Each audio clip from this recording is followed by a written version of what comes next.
नमस्कार। मैं विकास कुमार आप सभी पेंशन धारकों का एक बार फिर से स्वागत करता हूं।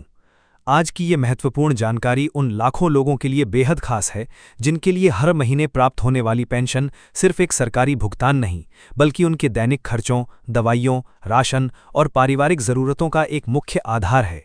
इसीलिए इस वीडियो को पूरा अंत तक ज़रूर देखिएगा, क्योंकि इसमें ऐसी मुख्य बातें शेयर की जाएंगी जो हर EPS 95 पेंशनर और PF मेंबर के लिए बेहद काम की हैं। अगर आप हमारे चैनल पर पहली बार आए हैं तो चैनल को सब्सक्राइब जरूर कर लें।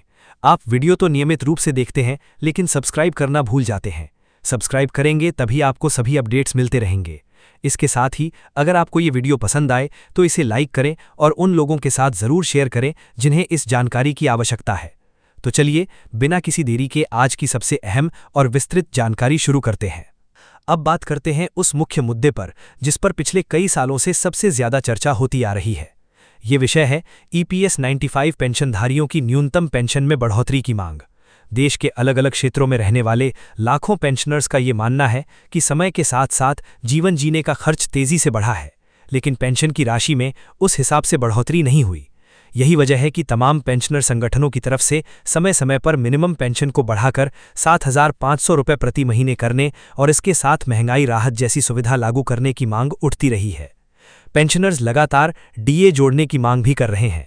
साथियों, ये समझना बहुत आवश्यक है कि ये फिलहाल एक मांग है, कोई लागू हो चुका सरकारी फैसला नहीं। अक्सर सोशल मीडिया पर ऐसे दावे देखने को मिलते हैं जिनमें ये कहा जाता है कि पेंशन वृद्धि का नोटिफिकेशन जारी हो गया है या पैसा मिलना शुरू होने वाला है, लेकिन जब तक संबंधित मंत्रालय, EPFO या सरकार की ओर से आधिकारिक नोटिफिकेशन जारी नहीं किया जाता, तब तक ऐसी खबरों को अंतिम सच नहीं मानना चाहिए। अब प्रश्न ये उठता है कि आखिर पेंशन धारक ये मांग क्यों रख रहे हैं।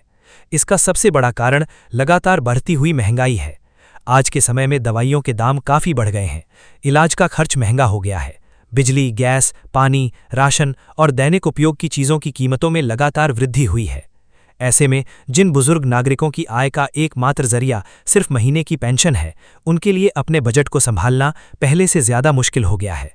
इसी वजह से विभिन्न पेंशनर यूनियन ये तर्क देते हैं कि जैसे अन्य आर्थिक व्यवस्थाओं का समय समय पर रिव्यू होता है, वैसे ही पेंशन सिस्टम का भी नियमित रिव्यू होना चाहिए।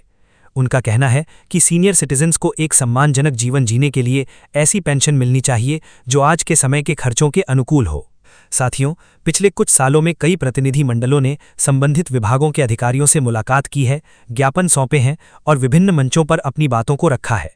इन मुलाकातों में मुख्य रूप से मिनिमम पेंशन बढ़ाने, महंगाई भत्ता जोड़ने और सामाजिक सुरक्षा को मजबूत करने जैसे मुद्दों पर चर्चा हुई है। जब भी संसद का सत्र आरंभ होता है या पेंशन से संबंधित कोई सवाल पूछा जाता है, तो लाखों पेंशन धारकों की उम्मीदें एक बार फिर जाग उठती हैं।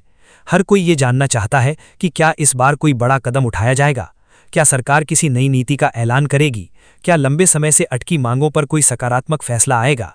परंतु यहाँ एक बात हमेशा ध्यान रखनी चाहिए, संसद में किसी मुद्दे पर चर्चा होना और उस पर कोई अंतिम सरकारी फैसला होना दोनों पूरी तरह से अलग बातें हैं।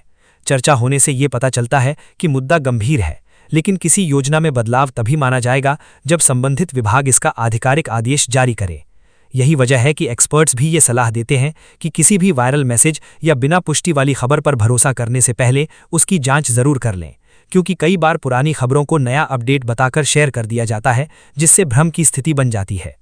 साथियों, अगर आने वाले समय में सरकार इस विषय पर कोई सकारात्मक कदम उठाती है तो उसके बाद एक तय प्रशासनिक प्रक्रिया का पालन किया जाएगा। सबसे पहले पॉलिसी से जुड़ा आदेश जारी किया जाएगा, उसके बाद गाइडलाइंस तैयार की जाएंगी, फिर पात्र लाभार्थियों के डॉक्यूमेंट्स और रिकॉर्ड का वेरिफिकेशन होगा और उसके बाद ही नई भुगतान प्रक्रिया लागू की जाएगी। यदि किसी संशोधित पेंशन राशि को अप्रूव किया जाता है तो हर पात्र पेंशनर के रिकॉर्ड के हिसाब से नई कैलकुलेशन की जाएगी। अगर किसी तरह के बकाया एरियर के भुगतान का फैसला होता है तो उसकी प्रक्रिया और नियम भी अलग से बनाए जाएंगे। इसलिए सबसे ज़रूरी बात यही है कि जब तक कोई ऑफिशियल नोटिफिकेशन जारी नहीं होता, तब तक किसी भी संभावित फ़ायदे को पक्का न माने। सही और प्रामाणिक जानकारी वही मानी जाएगी जो संबंधित विभाग द्वारा आधिकारिक रूप से जारी की जाएगी। देश भर के लाखों पेंशनर्स की नज़रें फिलहाल आने वाले फैसलों पर टिकी हुई हैं।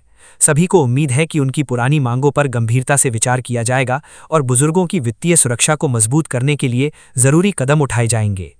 आगे इस रिपोर्ट के अगले हिस्से में हम विस्तार से समझेंगे कि अगर भविष्य में कोई संशोधन होता है तो एरियर भुगतान की प्रक्रिया, रिकॉर्ड वेरिफिकेशन और पेंशनर्स को मिलने वाले संभावित लाभ किस तरह तय किए जाएंगे। इसलिए इस पूरी रिपोर्ट के साथ अंत तक बने रहिए।